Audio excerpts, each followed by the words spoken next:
From Trimble Construction, you're listening to the Connected Construction Show, where we connect you to the contractors, owners, designers, engineers, and construction professionals who are finding better ways to work. And now, here's your host, Matt Sprague. Hello and welcome to the Connected Construction Show. I'm your host, as always, Matt Sprague.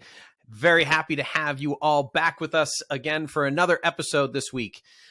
Very excited to have my two guests here today. We have Judicael Duhaton, and I'm sorry if I'm messing up anybody's names here. I have a American perspective of pronunciation, so please don't hate me for it.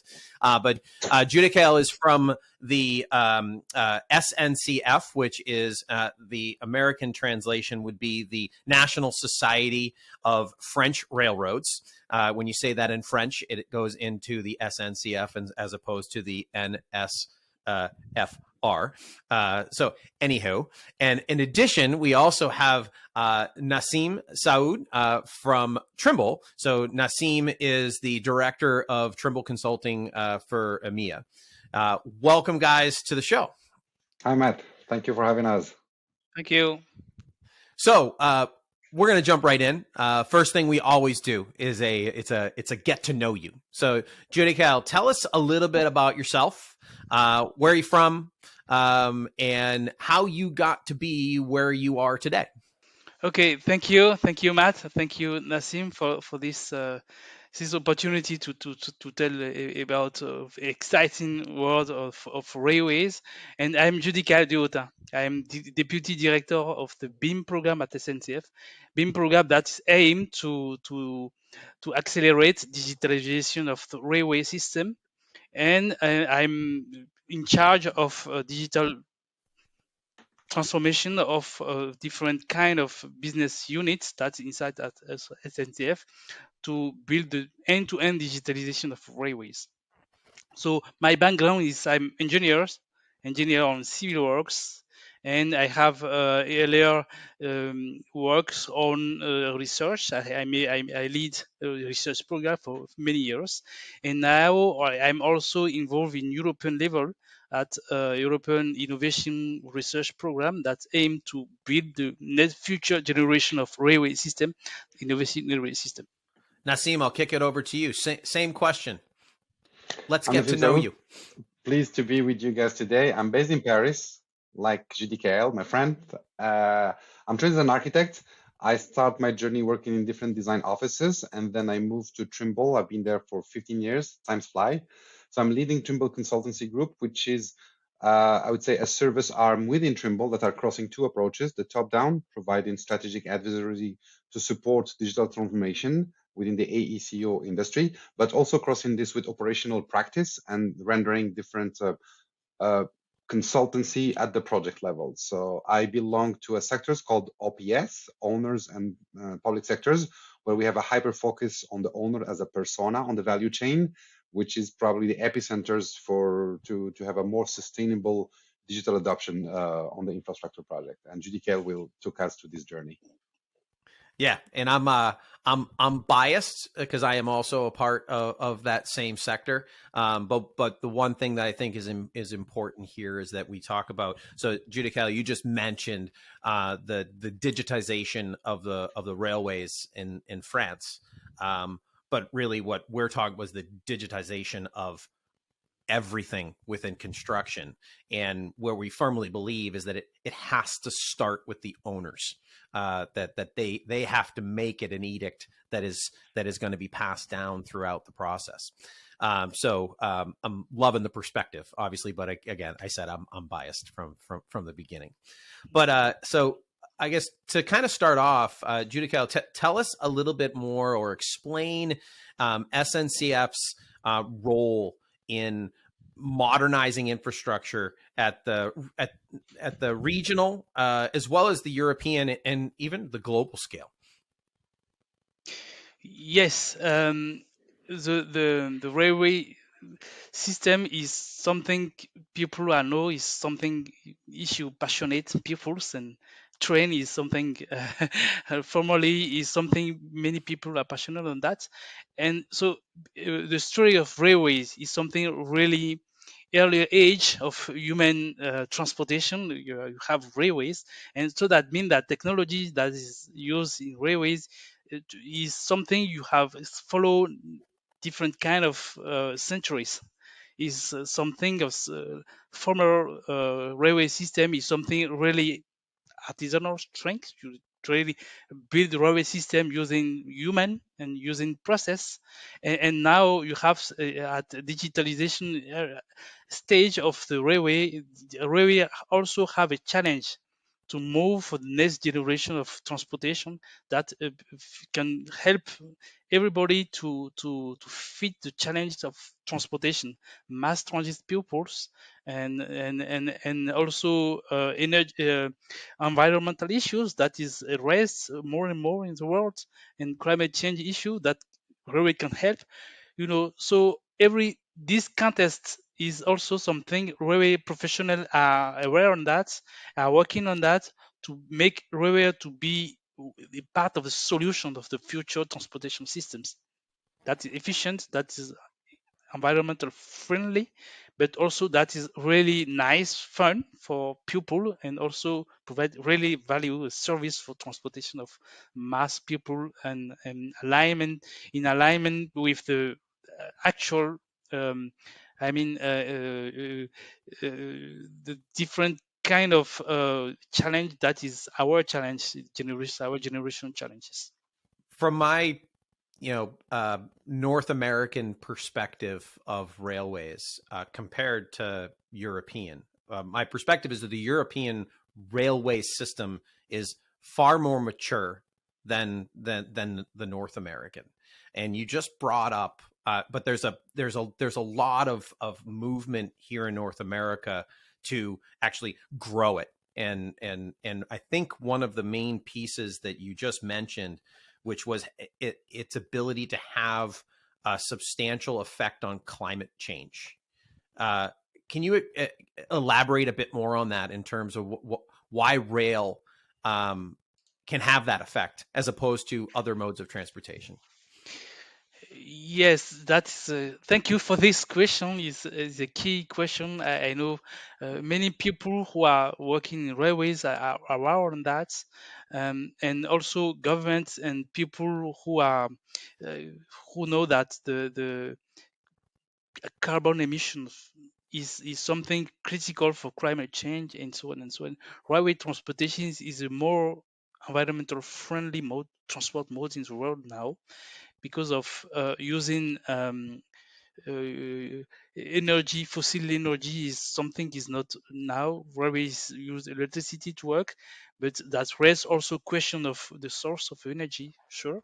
But overall life cycle, the railway is more mature now to save climate, to save also to save the transportation mode of people now is not to stop to transport to stop connecting people, because transportation is connection of peoples mainly. So we need to continue that, because human is connected. It's important to connect humans, and our job is to make it happen, instead of saying that you need to do not do anything in transport and stay safe, mean that you cannot also enjoy your life. You need to connect, to meet people, you need to travel. That is human beings think is important for humans. So our job is to put railways in such challenges, and to put also railways part of the solution, so human transportation solution as well. Um, and the compared to car, for example, we know that you need to use fossil energy to transport mode is something is really at personal scales, is something is really the more best solution for climate. That is all professional agree on that now, and what we are doing that is to continue to make railway confidence. People be more and more confident in using railway system to travel, long distance travel, for example, but also innovation, to lead innovation, because railway is also sector for innovation. If you are looking different kind of technology that is used in railway since the beginning, you know that railway travel centuries with human technologies. So now we are using a high speed rail to transport people. We are using communication technologies also now, wireless technology, to make transportation of people on train safe, and also to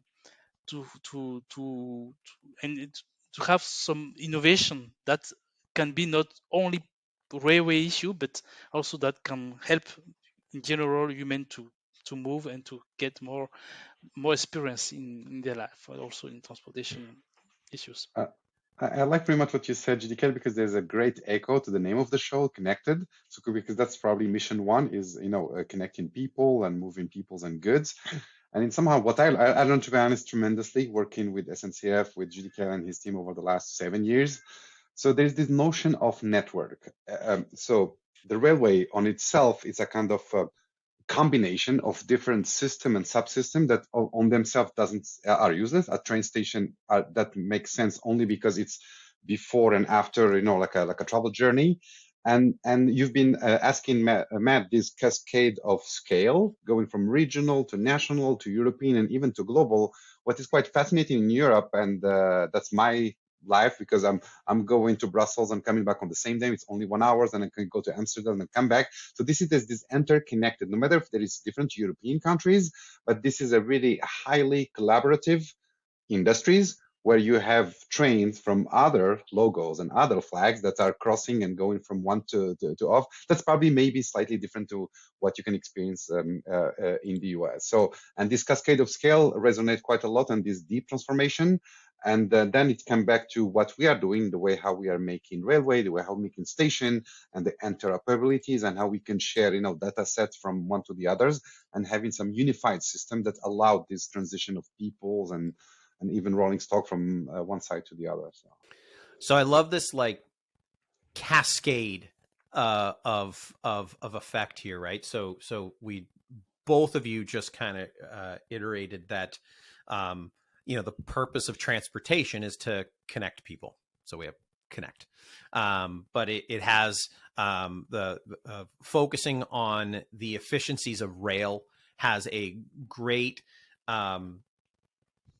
effect on the climate change and our carbon footprint. So there's a benefit, but in order to do that, we have to be able to build with new technology or build utilizing new transportation technology, expand transportation reach, in all of that. So I'm cascading backwards or up.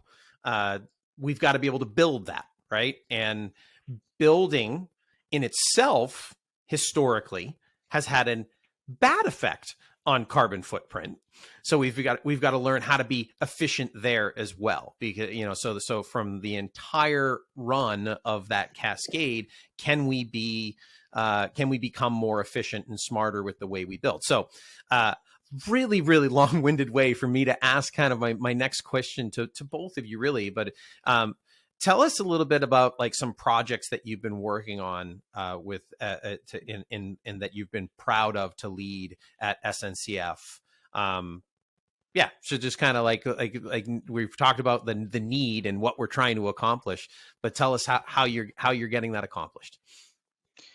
Yes, I will talk maybe first of all, one project that is really something really interesting thing is ongoing now is that railway system is combination of different kind of technology to make this service for people, and at the same time the railway is compared to the airplane industry, for example, using new technologies and also the philosophy or system of system, for example. That means that you need to have some uh, autonomous service system that you can connect to provide more capability. That is this kind of reasoning is a framework or the ongoing project in Europe to build more capacity in railways, inspiring from airplane or space industry typically. And now what I'm working on is to build such architecture for railway system at a European level that can help to work on the future performance of railways. What does this mean, future performance of railways? That means that we are not just going to connect station to station, but we need to provide global service to people. And this service, we need to change the mindset of that and using architectural issues, using architectural principle to build more capacities for railways and focusing on what the needs. Now, formerly, the needs were not environmental issues typically. The need is to build some connecting station, and that is. Now, the question, public question is, you need to connect this and that. COVID situation also learn us that we need to be more flexible. We need to have some robust answers for people if they don't need to transport themselves, we need to adapt ourselves to these realities. We need also to be prove that we make railways sustainable of overall life cycle. Not just when we are we are using the train is also about the starting point. Most of the time, you have many process before train running. You have some uh, building this different system. You have so work stage is also something you can have some inefficiency on climate. You can have some cost raising. So in addition with traditional issue we have on costs, on performance, we have new issues now on environmental, but also be robust in the point of view of the people or organization or government who need these services. We need to build up all this that push all railway professionals to Europe to change the mindset and to set up new research program, innovation research program that aim to base all this in architectural principles. So I'm involved in these works. It's really passionate because I meet many people in many countries, and where the goal is to not is not ad hoc organization. Is something you need to be with people who are working always on the sectors that have a real point of view on sector and a huge role on the sector, and to say, okay, now we need to change the plane because the issue is not the same now. We need to be together, and we need also to about people professionals to connect them and to change the way we are doing railways. So for the next generation, we are working on such architecture that we hope can help to tackle the issue of performance of the railway system, not only on the angle of performance, economical performance, of technical performance, but also all kind of performance that is needed, actual performance, but also future one, and dealing with requirements that is powered these systems and system of system. Even if subsystem is, for example, energy issue, we know that now one of the biggest issues in the world is energy issue. How we can do that, how we can change something in the system to be more efficient on energy sides, to consume less energy. That is an issue. How we can answer a more flexible way. That is architectural answers. So we are build up some kind of American people do that. I know is on space industry. Typically, you have some architectural framework that is something really performance that can help to build more capability. We are on the way to build something similar, at railway scales. So it's not just only one technology, but it's multiple technology, multiple process and people to organize all this and to build up a new baseline that can help for next innovation issues to be more efficient and more capable to set up more service on railways. So I like this. It's one of the biggest projects in Europe now, and I'm excited to be inside that, and that is really interesting. That was quite interesting. We spoke about, connecting people. We've been connecting spaces, moving from point A to point B. There's something that is quite fascinating that I learned with SNCF is also connecting times, because we are talking about connecting past, present, and future. In France, there is probably one of the longest railway. There's 30,000 linear kilometers of railway track that are coming in a multi-generational phase. So we need just to cross aging infrastructures with new infrastructures. So there is different all typologies of project building, which means station maintenance centers, but also railway track and also bridges and so on, all the flavors of the civil works. And it's quite interesting to deal with connecting the greenfield and the brownfield all together. So every project is a kind of laboratory with open sky, and something that is crossing both Trimble passion and SNCF passion is this simple concept of faster, greener, better, cheaper, all of them with no compromise. And all of them, there's different cursors, and every project is the opportunity is just to unfold further and to see how much technology can get a extra level of performance in this area on the other.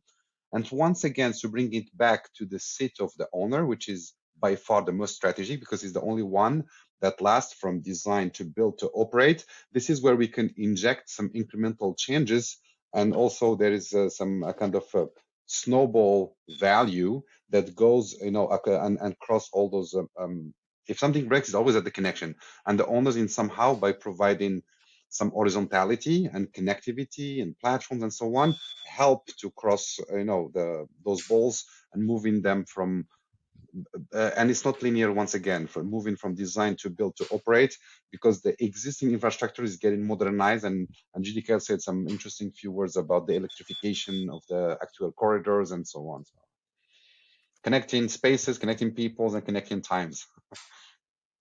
Yes, exactly.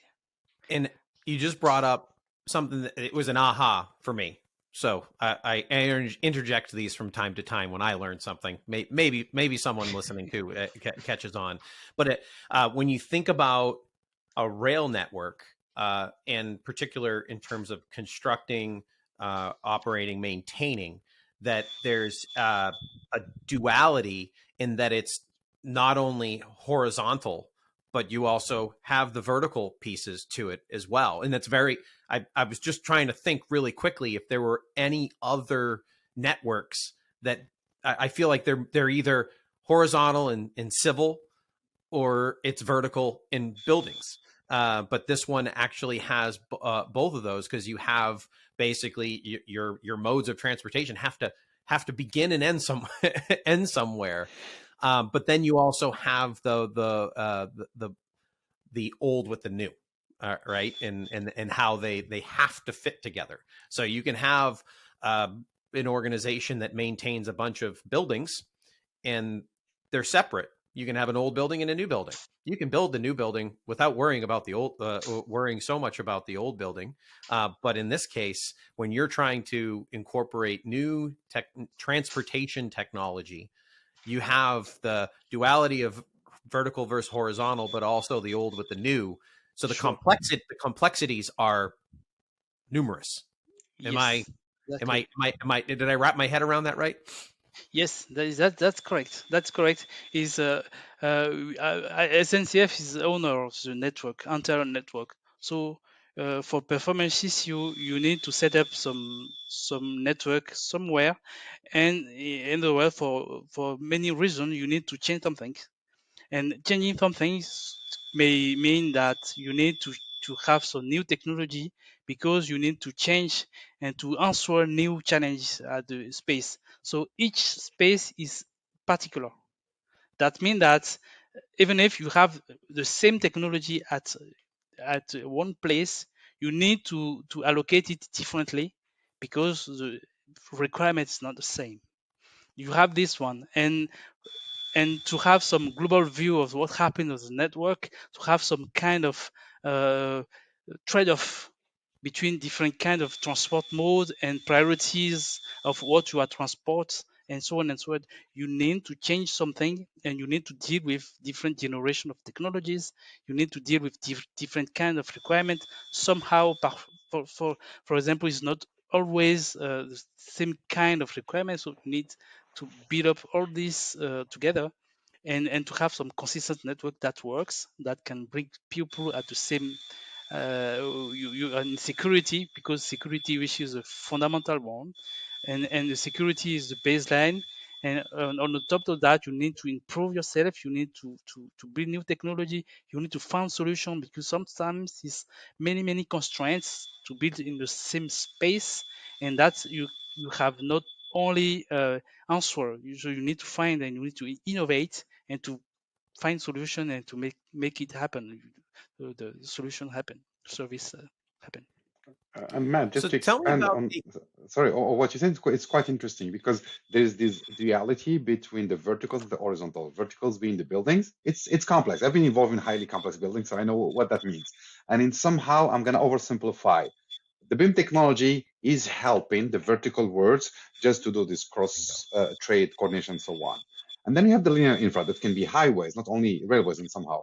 So suddenly, for example, a building doesn't deal with the curvature of the earth. So GIS, in certain way, I'm going to oversimplify, are dealing with this linear infra. And what is quite fascinating on the railway industry is the only one that I know so far that are crossing the both complexities into one with the simple concept of a network. Yes. That you have all those fragments piece by piece. You have a viaduct, you have a building, and maintenance centers, and railway, and even a tunnels. You have all those components all together, like as a giant Lego that need to function as a one body, as a one global system.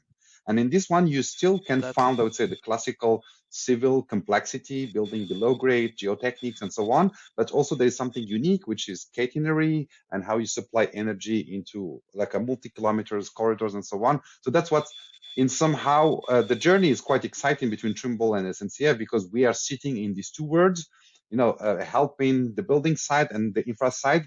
But SNCF was looking for a partners into their journey just to cross the bets of both sides of the technology. So, Judical, tell us a little bit about the relationship with Nassim and Trimble Consulting. And I don't mean like you have to put up with Nassim. I mean like what benefits, honestly, the Trimble Consulting partnering with SNCF? What does that come? How has that come about, and what benefits are they bringing? Yes, well, I mean the collaboration between SNCF and Trimble starts with the needs. We need something, and we need people who can help us to do it.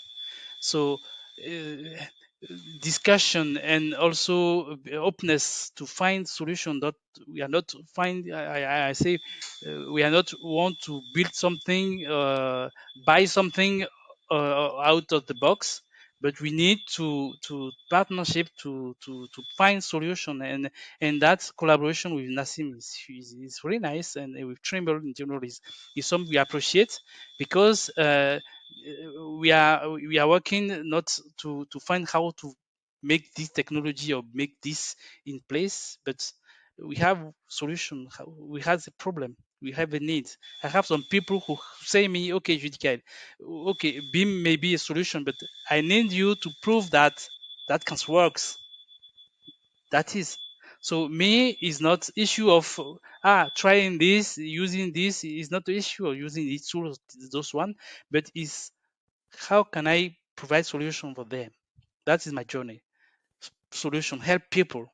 So in this way, I think the approach of the Trimble and Nassim is really nice, because I discovered that is also the preoccupation is to help us to find these solutions. So we are working on many issues, and all the time is the same things: question, answer, question, answer. That is work. Yes, we continue. No, we stop it. So that we like this way to work, and it's something I think my colleague also appreciates this a lot, and it's this way we are continue, because it's something is interesting to railway professional, for SNCF people. Right? Nassim, anything to add there? Yeah, I think just to echo what Judicael said, what I found quite fascinating with working with Judicael and his teams at SNCF, that's like a multi-years journey. We are celebrating, I think, 7 years right now, and there's more to come, is the fact that what I call top-down, bottom-up. So just to unfold it very simply, as a kind of motto saying the brains is on the sky, but the boots are always on the ground, which means we can dream big. We can have a very strategic approach in a multi-years to deal with one of the most complex networks to modernize, but also there's always this operational approach, and the value is only the one that we can measure. So, and I think if we need to fail, let's fail quickly. And I like this approach that all those projects, and there is thousands per year, they're all laboratory that we can experiment, and on this journey, Trimble is far away to be a static portfolio. The portfolios keep growing from year to year. So this relationship allows also to introduce, let's say, new weapons that was not available a few years ago. And SNCF is making some super interesting application to AR that I was surprised myself, to be completely honest, to confess this, how far they can go about giving the same weapons to the maintenance people or to the design teams or to the construction teams. They may have different use, even if it's the same technological stack. So once again, being extremely strategic, but also very operational, and keep moving from these two scale. That's what I believe is the foundation for a sustainable transformation, and that's definitely the journey, the locomotive that Judicael is driving within his large organization. I see what you did there. I see what you did there. This one was easy. Nice. I borrowed from him. All right, so we are actually at our last question. So same question we ask all of our guests. What is your motto, or what's a motto that you've heard that you believe has a good lesson to live by? So Judicael, I'll start with you first. I will say, as we start, help people, connecting people, and that is the baseline for all my journeys and all my way of living is how to help, and my job is to make people connecting, and we have some huge industrial solution for that. And what I believe is that all these jobs can help that, and I'm focused on that. That is mainly my concern. I like it. Nice and simple. It's about helping people. If you're always thinking about helping people, we're going to be in the right direction. Nassim, what about you? It's impossible to disagree with such, because I think profoundly we are in a people business more than anything else. But my motto, I'm going to borrow it. I'm just coming freshly from Dimension, something from Mr. Wozniak, co-founders of Apple. He's bringing this concept of sophisticated simplicity. And I think definitely that's what we are trying to bring here. No matter how complex are the system, the railways and so on, we are trying to bring it. And I think by helping people is to digest complexity and put it in an effortless way. And that's once again how we can make profound and sustainable changes. People simplicity are definitely the driver. Wonderful. Well, guys, thank you so much for joining me. I've really enjoyed this. You've educated me, and then expanded on top of that as well. And I'm sure that you've done the exact same for our listeners and our viewers. So thank you so much for joining the show. Thank you. Thanks again, Matt, for hosting us. It was a pleasure to share a bit of our story. More to come. Very nice. Pleasure. Yeah, it's hard to put it in 30 minutes, so we did it as best we could. So, and everybody that is out there listening, watching, thank you so much for tuning in.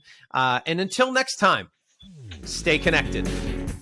Thank you for joining us for this episode of the Connected Construction Show. For more information, visit us at connectedconstructionshow.com.